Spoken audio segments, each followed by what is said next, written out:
Okay, now I'm going to show you how to do a really quick sink. It's only going to take 5 minutes and it'll come up fantastic. Now we do cheat a little bit on this one. We do use a little bit of bleach, just don't let the customer see.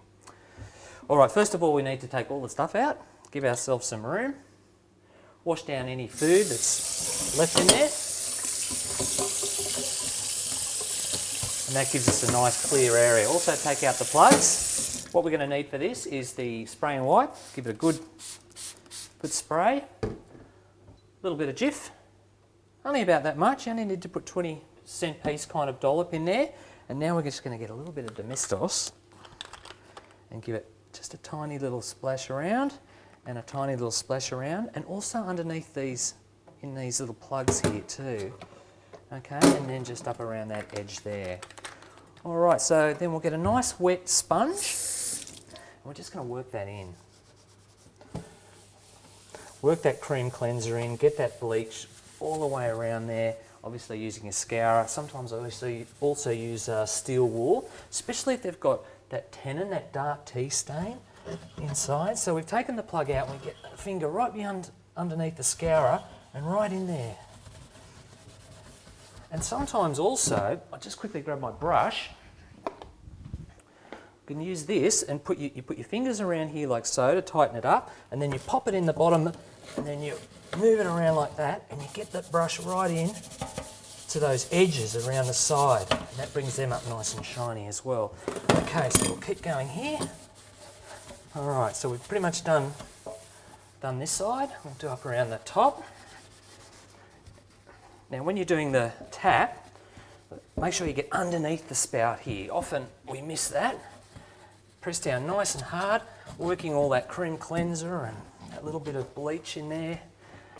Alright, now and up here onto the sides, and with these little grooves in here, make sure you get your finger right in there so we get that detail. Okay, about this pace, right along. Going to get our finger right in behind those little grooves there, along the edge, right on the far edge. Okay, well we've got these big open spaces.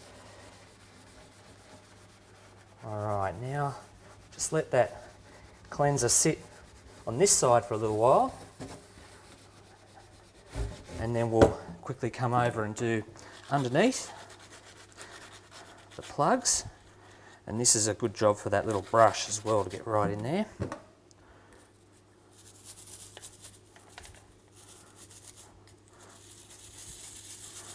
Okay, and then we'll just quickly do this side here. Hot water, just kind of slosh it around and work it in.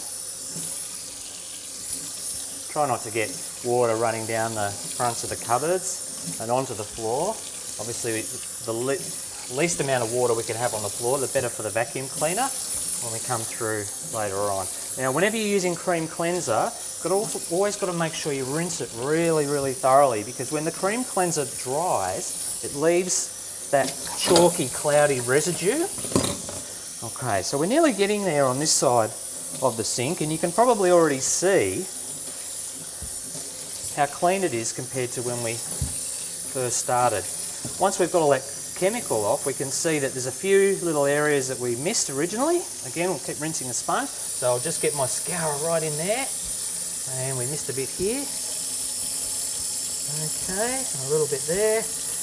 Alright, and the rest of it looks pretty good. Once again, just wipe these down. Okay, so we keep rinsing. Now we've cleaned it, we've rinsed it. Rather than drying it, we'll probably just wipe the excess water down to help it dry a bit quicker. Keep rinsing, and then let it dry itself. And then we'll come back to it when we finished. Maybe when we finish the dusting, we'll just have a quick walk past and have a look at whether any of these water droplets have dried as a mark, and if they had, we can just buff them out really easily with a clean, dry nappy. So have a look at that. Put that at the side there and wipe around the edge, and that looks fantastic.